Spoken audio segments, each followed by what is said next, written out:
What's up? Welcome to episode 57 of the RUDIS Wrestling Podcast, brought to you, of course, by RUDIS. Matt, I'm not even going to say pleasantries today. I've been like a bull waiting to get out of the gate. You've been having some technical difficulties, and I just want to rage. Can I rage for a second? Rage on.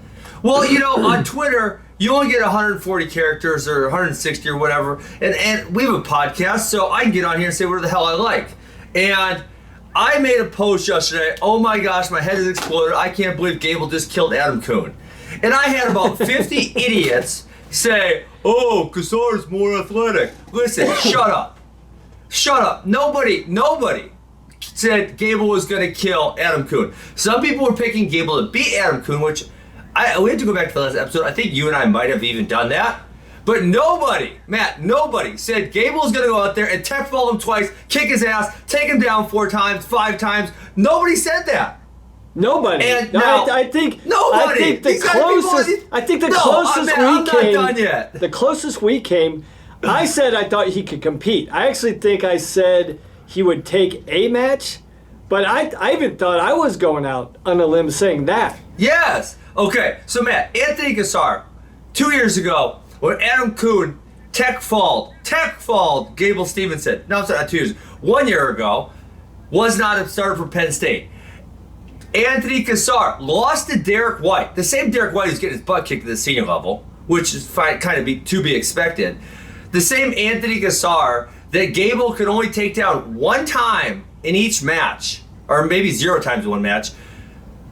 You don't predict him to go take down Adam Coon 9 times in 2 matches. Give me a break. Give me a break. Just shut up. Stop using your hindsight bias saying you knew that was going to happen. Nobody knew that was going to happen. I did not hear one person predict that. I don't believe you. Don't tell me Anthony Kassar's athletic. I get how wrestling works. I get it. No one knew that was coming. And I did say, I think Gable Steveson in freestyle is a different animal than folk style, even though he is really, really good. But he's got another gear. I don't know if his just mind works better with freestyle or the flow of freestyle competition fits better for him. I did believe he would tech fall Kassar in freestyle. I said that. I just think he's that much better. You did say that. You did. But Anthony Kassar's athletic, Matt. He is athletic. But that's all his knucklehead on Twitter keeps saying to me. Shut up. I understand he's athletic.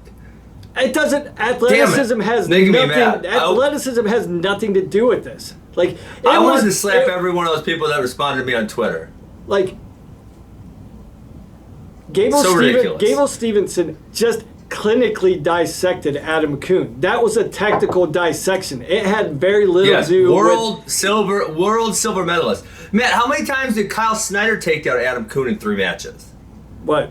4? 3? 4, I was 2? going to say. Yeah, not 2, a ton. Not 9. Not 9 in 2 matches. I mean, and that includes overtimes.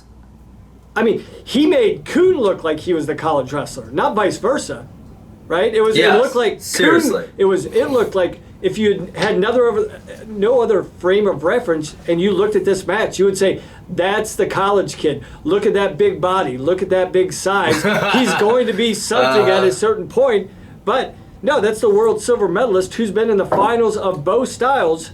Was in the finals of both styles last year. Is in the finals of Greco at Final X, and he was 4th. He did get beat for the true 3rd match, which that's another piece of discussion we could talk at a certain point. But either way, Steveson looked like the college guy, just making his first foray into the senior ranks. I mean, that was unbelievable. Man, I don't fully understand. I've talked about this with many athletes. Kyle Snyder being one. Kyle Snyder lost to Nathan Burek after they won a world title 6 months later. I don't get that.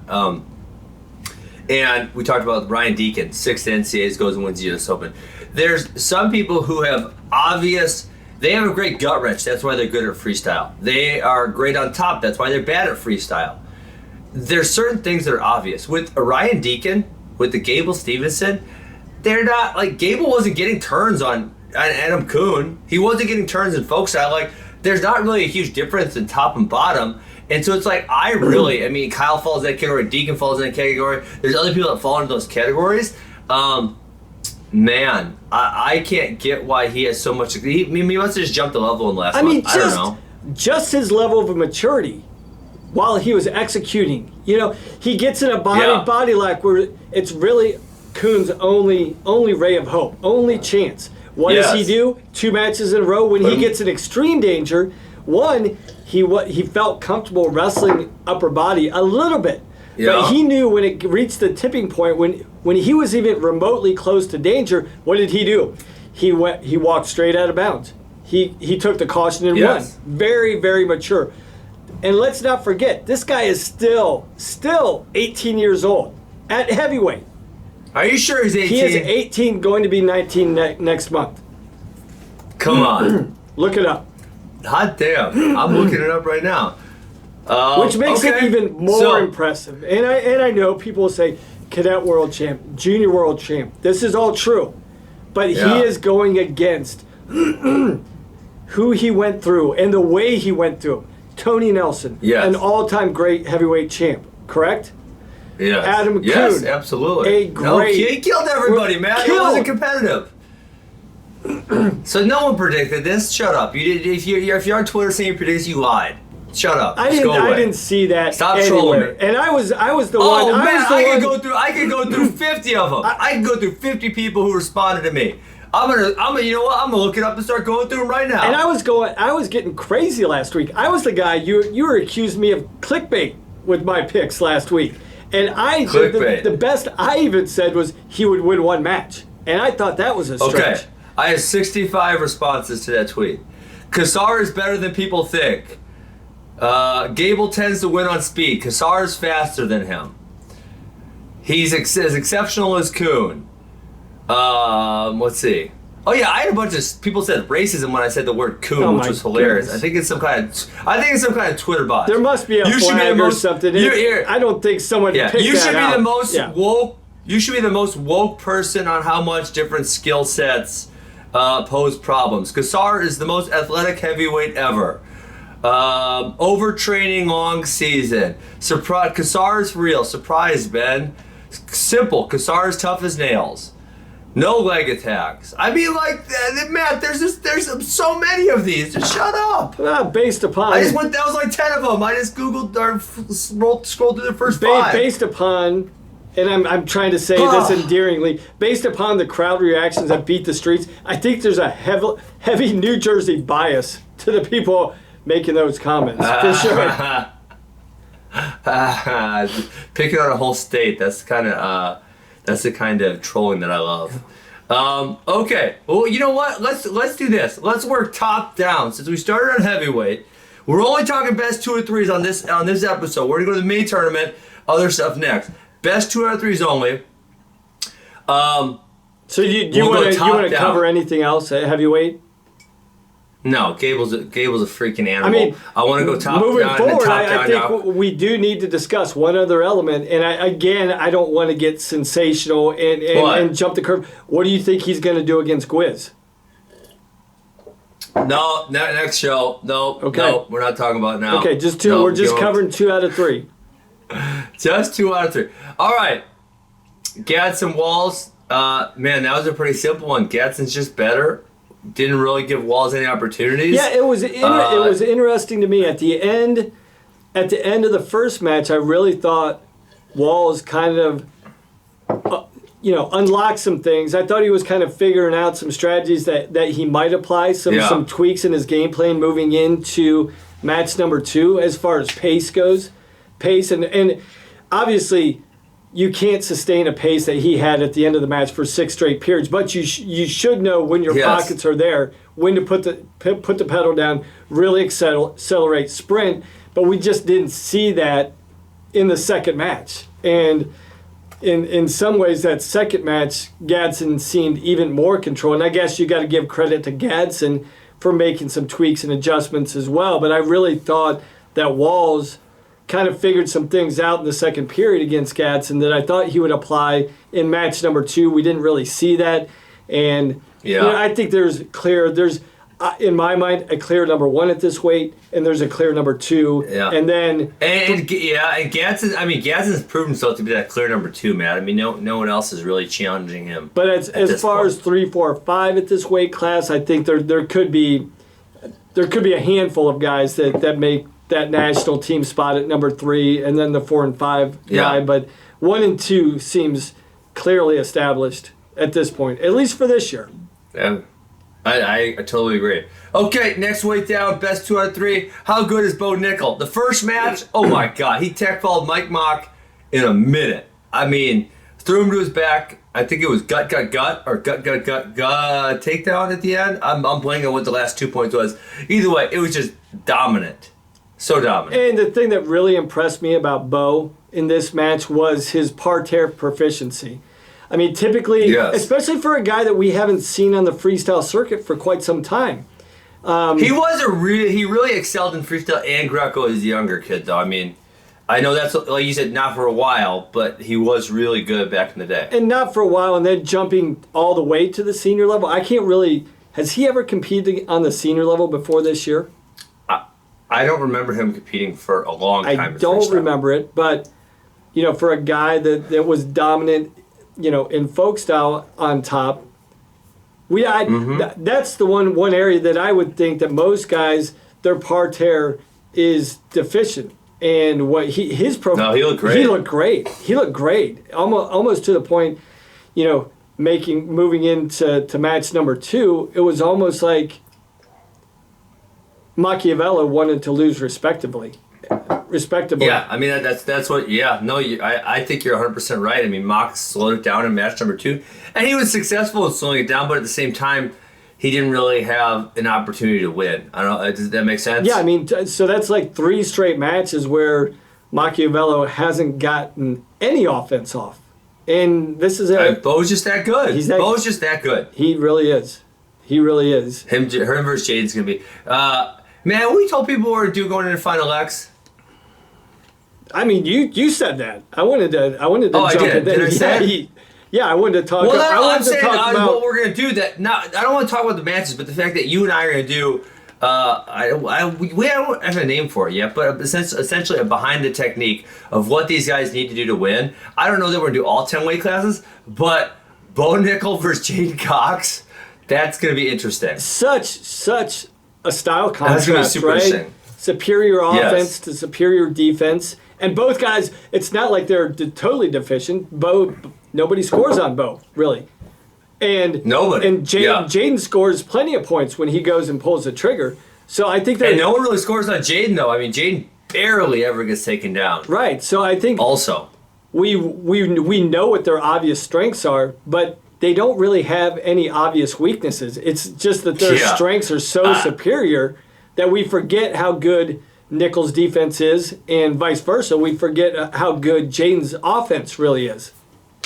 Yeah, I was actually thinking about kind of thinking ahead to this project that we're gonna do, Matt, and it was like, holy crap, how am I gonna find a bunch of weaknesses in Jaden Cox or Bo Nickel to talk about? Like, they're literally so good. I was thinking about a few of the other people. They're just so good that there's not like an obvious, oh, he's not good at here, this guy's got to get to this and he wins. It's not that obvious. It's not nearly that obvious. I mean, like a Zane Yanni, they're both so good, and they're so good everywhere. They really are.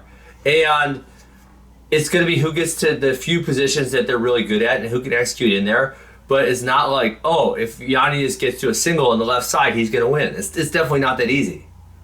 No, I mean, and that's... Do you feel that way? Do you feel that way too? I almost feel like a little inadequate, like I'm going to have to study for a whole bunch of hours to make sure I get it right. No, because we're just looking for chinks. They don't have cracks or breaks in the armor. They just have dents here or there that aren't really that glaring, and you really have to look at it really deeply and in depth to even say, like, this isn't even a weakness, but seriously, this may be, given a situation, when you can capitalize on a given situation. You've got to know it so well. Like, it only may come up in a 2-second gap in the match, and you got to be ready to pull the trigger when you see that even slight opening against one of these guys.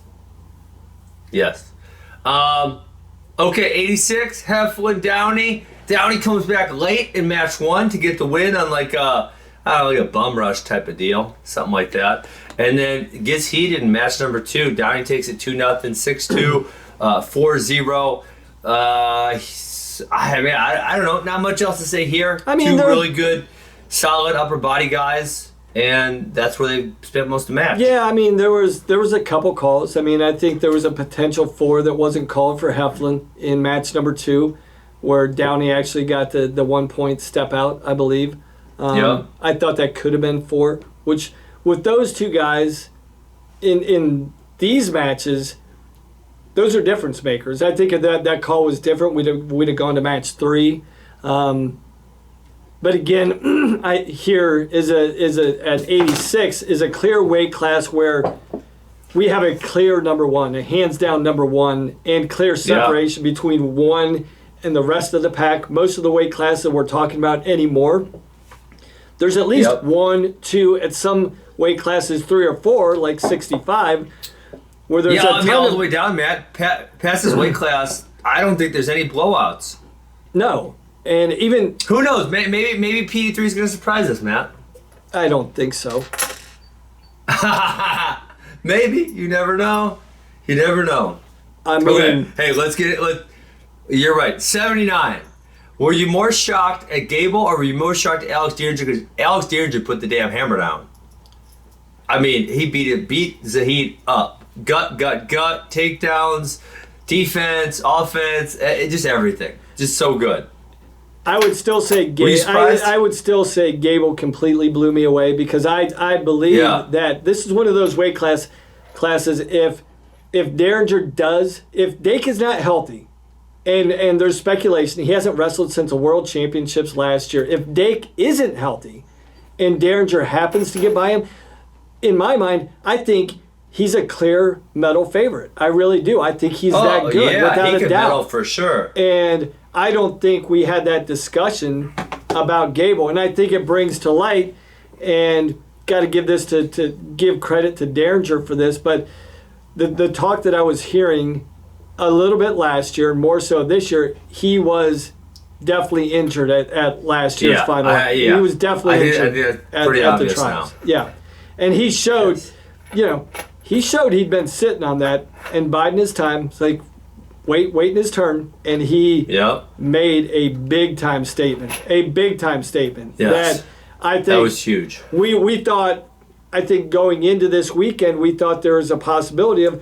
who could come out of this field. Was it Hall? Was it Valencia? Or was it Derringer? I think there was equal discussions of the possibility of that happening, and Derringer just made a definitive statement. Like, no, Matt, if Kyle Dake is all the way healthy, Kyle Dake was all the way healthy at the U.S. Open last year when him and Derringer went 5-5. If Dake is all the way healthy, I think this is still a match. I think without a doubt. I think 100% Dake versus 100% Derringer is a scrap. All right, Matt, 74 kilograms. The one everybody was talking about, right? This is kind of the matches that were out there, this is the one that people were talking about. And it was the only one that went to 3 matches. Right. There's only one of the 10 went 3 matches. So first one, I mean, honestly, Imar got up. I think it was 9-0. Just totally dominating the match. Nolf kind of looked like he had a hurt ankle, and he kind of pulled up Layman. I believe it was maybe a semifinal match. And but Isaiah kind of slowed down in the second match. Isaiah is dominating again, and Nolf just freaking willed his way to a head pitch. It was pretty impressive, honestly. Yeah, I guess I agree with that. I think this is the best that I've seen Isaiah look. He's definitely improved. Yeah, no doubt about it. I mean, he's jumped levels from a year ago.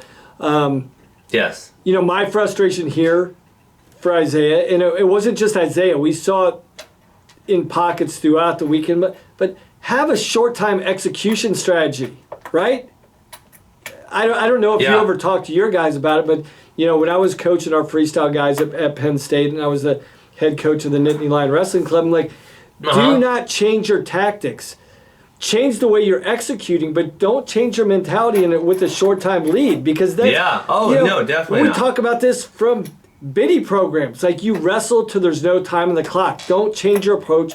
Don't change your mentality. Yes. Don't take your foot off the gas. When that happens, bad things happen. I don't care what level you're on. In any sport, they talk about this. And we saw so many guys, I know we're going to talk about the mini tournament after this, but like Hidley versus Ashnault, taking your foot off the gas, changing the way you wrestle. Yep. And that's the thing. Isaiah dominated the first 2 matches. He dominated about 11 minutes and 50 seconds. And then the last 10 seconds, he stopped. He stopped. Yeah. Nolf got the head pinch, got the 4, won the match. It wasn't even a great technique head pinch. He just freaking muscled it over. It was crazy. So I guess my other observation on that would be when it came to Isaiah, I kind of think going back to college, his last 2 years against Joseph, he kind of lost because he was stubborn. Like, this is where I'm going to beat you. You think you're going to beat me here? I'm going to beat you there. I'll challenge you in this position. And Joseph got the better of him. In this situation, Isaiah was so disciplined in his tactics and his execution that it almost like that they talked to Isaiah like, don't challenge up top if you don't have to. If you don't have to. If you need to, that's one thing. Yeah. But if you don't have to, don't challenge yourself in these areas. And it looked like it wasn't a great head pinch. It looked to me like, Isaiah, just get big. Get big, body lock him, put his feet in the air, and put him down hard. But he almost backed out a little bit, which opened the door for... Or throw your feet to the other side, too. I mean, I think that would have stopped it as well, right on his back. Right. So, you do got to give credit to Nolf for wrestling through the clock and never giving up. But I also thought, like, Isaiah got a little bit tentative in that situation where he could have just gotten big, because most likely, if you start going, that's a definite 4. It's not a 2. Oh, yeah. It's not a push out. No, it's a definite 4, which ends the match. And you need to be aware. You need to be aware of the scoring sequence and what a 4 does in that situation. Yep. The 4 wins the match. Absolutely. Yes, I agree totally. Okay, so the last match, where I knew Isaiah had it, and really I believe shows an improvement in his skill set, they got in a fantastic scramble right off the bat, and Isaiah hustled his way and techniqued his way to winning that scramble, and I thought that was just kind of downhill from there. I mean, I was really, really, really impressed with his scrambling ability. I mean, he beat Nolf where Nolf beats everyone else. He challenged him at his best situation. I want you to...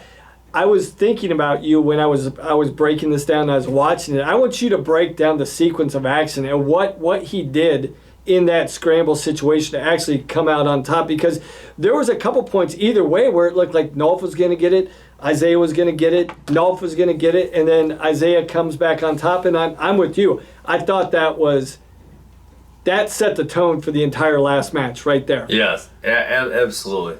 So great wrestling by Isaiah. Honestly, good wrestling by Jason Nolf too. I mean, he moved up to this weight class at the last minute. He didn't look small. It looks like the right weight class for him. Obviously, I would assume this is where he's going to be for the entirety of his career at 74 kilograms, because just going back down non-Olympic weight just doesn't make sense for him.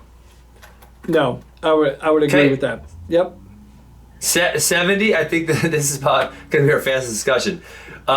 James Green, quick takedown into Lace. You saw the knee pop, rolls over 4 times, and then Anthony Ashlaw doesn't even come up for match 2. I mean, busted up knee, simple as that. Yep.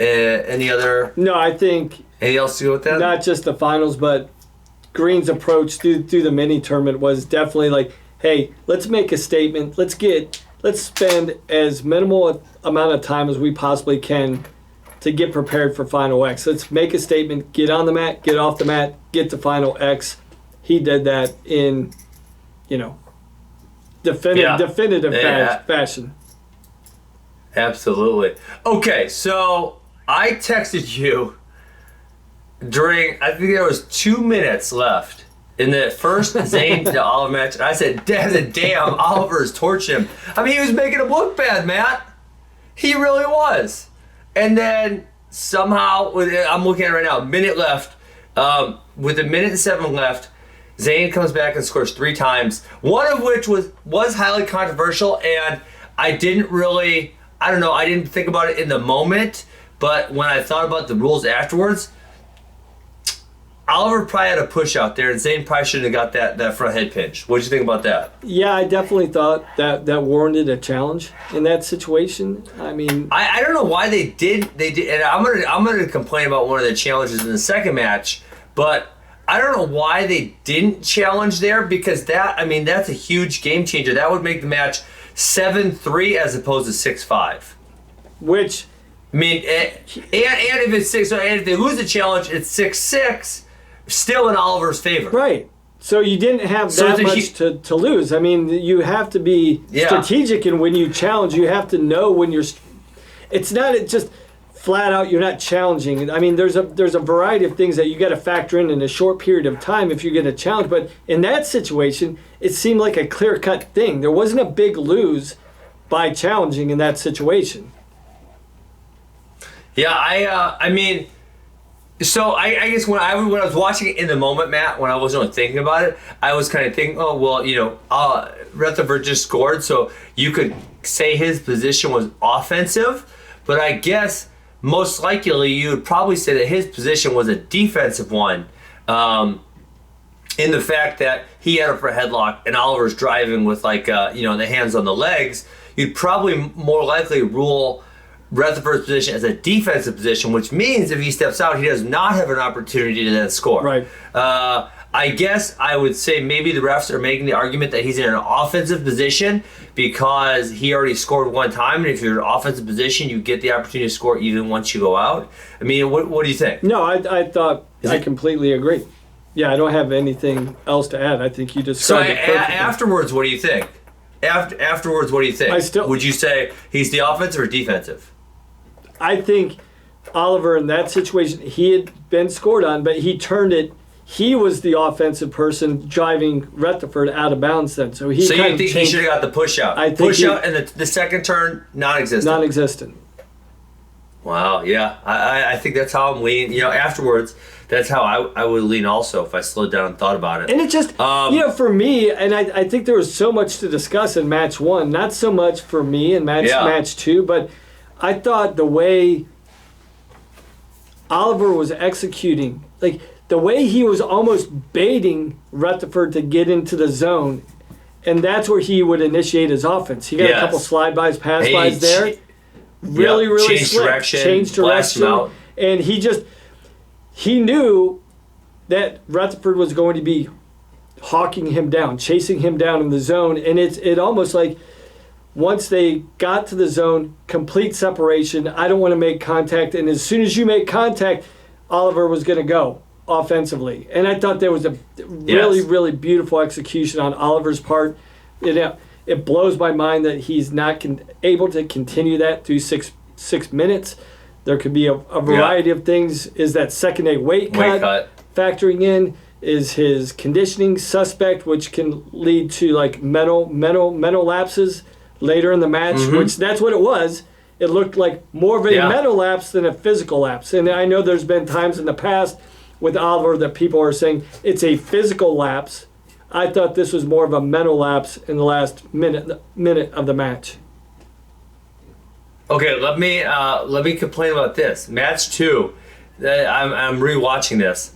So it's 4-2 Oliver, and Rutherford gets a 2-point takedown. Oliver thought he had the turn, which I thought it was pretty obvious he did not get a turn. It kind of looked in fast motion like he did, but Rutherford turns down. But so it's 4-4, and Rutherford's winning because he has the last 2. Oliver, all he has to do is score 1 point. That's it. And so instead, Oliver decides, it says challenge, then it's 5-4, then Rutherford gets a takedown, so it's 7-4, Matt. Well, Oliver gets that last takedown. Okay, if they had not challenged, the score is 6-6 and Oliver's winning. If they had not challenged, which I thought was a bad challenge. And so just losing that challenge point, that's a loss in the match. And then you could actually break down both matches. It's a tale of 2 challenges. The one they did not challenge and the one that they actually did challenge. Absolutely. So Yeah, I mean, it's... So in that second match, I don't want to challenge that one because, and maybe Oliver obviously he couldn't see the action from where he was at, but as a coach, he probably got a pretty good view at that. And then number two, you saw how it literally caused him to lose the match. It changed the whole dynamic of it. Yeah, I mean, you do have to, in that moment, I mean, you're in there a lot now. You don't have a big window. You have to process a lot of time, a lot of things. Yes, and a lot of situations. What does 1 point do? What does 2 points do? What does all these different things happen? Yeah, you have to have a pulse on how the match is going, where your guy is mentally, physically.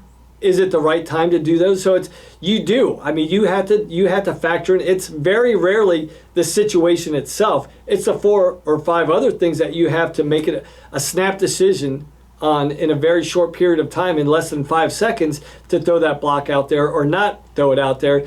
In this case, it came up, snake eyes both times for the Oliver corner. Snake eyes. Yeah. Okay. 2 weeks left, and I think we're doing okay on time. So this one, Graf gets over the hump finally. He's never won a big one. But in the first match, Matt, and this is where I don't think have I complained about reffing once? I think the answer is no. I have not complained, have I? No. Have at it, because I think this one definitely warrants it. Okay, so Brewer comes out, takedown turn. Then Graf is on a high crotch. Now listen, I'm going to go through all the things. He's on a high crotch. And Brewer locks up a body lock, chucks him to the proper side that you would chuck someone to if they have a high crotch, to prove that they're not scoring. And so I think it's for me obvious. 4 points Brewer, 1 point Graf. The score should be 8-1, but instead they go 4-2-1. So now the score is 6-5 when it should be 8-1. I mean, Matt, that's a gigantic difference. Now on top of that, I get that they're making an emphasis to give more offensive people points, which in one essence is good because we at least we know where they stand. At least we know where they stand. But it's not good because, especially on stuff like this, Brewer's a well-trained wrestler. As a well-trained observer, it's really obvious who did that technique. That was Cody Brewer did it. Tyler Graf, you cannot make someone fall to that side with a high crotch unless they suck, and Cody Brewer doesn't suck. It's fit, yeah. So it's obvious whose points it is. And this is what we were texting back and forth and talking about. Now we complain a lot of times that folk style officials don't completely understand the sport, which I don't think they do at a very high level. Mm-hmm. I think it's even less so on the freestyle Greco side of things, that these refs know even less about freestyle than they do about folk style. And there's no it's just something. I think it's just that. One of the big one for me is that the scoring differentiation. I mean, Matt, 6-5 versus 8-1. That's a huge difference. Like, that can't really happen in folk style. Maybe you reward a takedown, but that's like a 1. If he gets to escape, a 1 or 2 point issue, not a 6 point issue. So, to your point, it's if you understand, and I understand all about it, I think the offensive guys should be rewarded. And I think you should be looking for opportunities to reward the offensive man. But in this situation, if you understand wrestling, it was physically impossible to award those points to Graf. I love that you use that. I love that you use that terminology, because that's the terminology I use. Maybe I'm extra frustrated because I was at Northern Plains on Saturday, and the refereeing wasn't bad. Although I gotta tell you one rule they made up on me, Matt, and it's hilarious. But there was one specific ref who messed up so many calls. He messed up 3 of my guys' matches because you could tell he didn't understand who was doing what. And so I was a bystander in one match, and he calls the same guy does. He has a double leg, and he kind of rolls the guy 3 times from using the double leg, And he had the double leg and the arm hooked. And the ref calls the wrong guy 3 in a row. So this is a 12-point swing, Matt. This is 6 points for one guy when it should be 6 points for the other guy. And obviously the coach loses his mind. And I'm standing there, and this guy's already effed up 3 of my matches, And I said, listen, man, I don't care who wins this match. I don't know either one of these people. But I will tell you, you're calling points for Red, and it is physically impossible for Red to have moved blue in the manner that he did. You need to change this call. And he said, nope, I am right. I know what happened. And this is the thing that really pisses Oh my This God. is what really pisses me off. The level of arrogance that they have with their calls. Like, hey, come on, just be honest. You don't know what the heck you're talking about. Just be honest with me, and I'd be like, okay, so you made a mistake. That's fine. No big deal. Let me help you out, bro. I'm just, right. And you hate to state the obvious, and I know you would never be that guy that says, do you know who I am? Do you know who I am? Yeah. But they should know who you are. So if you're bringing something up, like, hey, let's just have a conversation. I'm an honest gentleman. I'm not gonna try to cheat you. If you're wrong, I'm gonna let you know. That's it. And I get refs make mistakes, and that's part of the sport. It's subjective at times, but at least be willing. At least in folk style, you can have a conversation. You can ask the ref, "Can you please just clarify why you made that call?"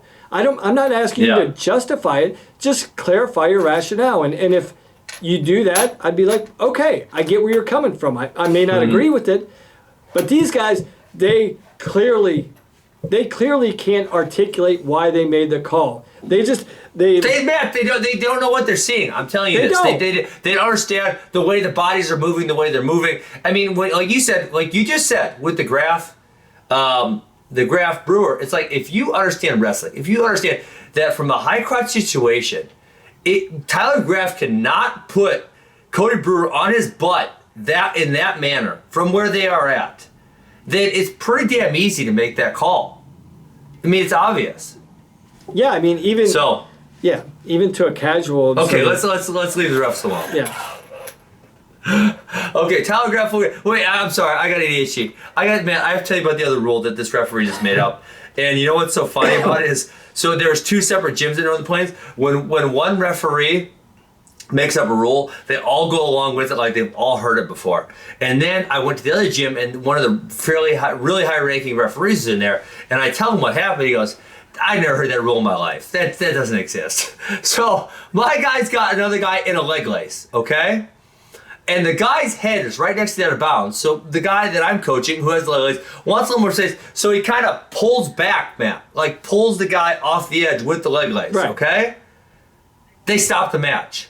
And I said, why'd you stop it? And he says, well, you can't pull someone off the edge. So I said, what do you mean? It's a reverse. I never heard that before. It's a reverse fleeing the hold. He's actually pulling him in bounds and gets penalized for it. Yeah. So I said, well, what if he's over? What if he's not by the edge? What if he's over there? Can he pull him in a direction in a leg lace? He said, yeah. I said, what if he's over there? Can he pull him in a leg lace? Yeah. What if they're on the edge and he's got a single leg? Can he pull him? And he said, yeah. And I said, well, that doesn't make any sense. He said, well, it's only in the leg lace. And then 6 of the other referees in the same gym parrot exactly what he says when I know they're all making it up because they've never heard the rule. I've been in freestyle wrestling for 25 years, man. I've literally never heard anyone, not one person, ever say this rule. And they all say, yeah, that's a rule. I've heard that one. Like, oh my God, my head's going to explode. And again, that's my other thing. Like, don't have that gang mentality. And it was so ridiculous. It was so ridiculous. Okay, great job, Tyler Graf. Matt, where's the Sean Garrett? Have we established this? I really haven't. I mean, the only thing I've heard is he got a new injury or he still hasn't recovered from a year ago. I don't know what is the case. I just know, like, with his thoroughbred type body, I know he's susceptible to injury. I'm looking his IG up. I'm going to see what he says. Let's see. No, it says coming at the weekend strong. What in the world? Yeah, I have no idea. Okay, I'm not finding anything. I'm not finding anything on his Instagram. He's got a lot of cool quotes on here, though. Let's check it out.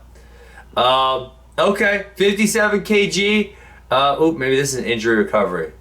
Nope, he does not. Okay, 57 kg. Matt, not much to talk about here either. Gilman smashes. I mean, not really close at all, I don't think.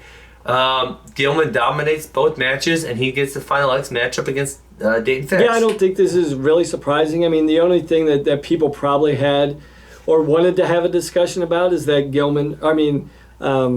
Darian beat Gilman at the NCAA tournament a couple years ago. Yeah. And so that there probably was talk, but again, folk style to freestyle in this situation, and especially the way Gilman has elevated his game and continued to develop with his strategies.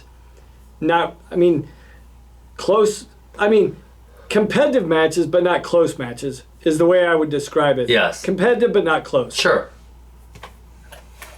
Nice. Okay, that's it for the final 203s, Matt. I'm pumped. We did a great job staying disciplined. We didn't talk about the main tournament. We didn't talk about final X. We're going to talk about those things. But I was super stoked. We stayed focused. A lot of good stuff. I was pissed about the Gable thing. I'm glad I got to rant. So, Matt, I will talk to you twice more this week. We're going to talk about the main tournament, and we're going to talk about anything else. Juniors, freestyle, women. Juniors, freestyle, juniors, women, and Greco. They all happen this weekend.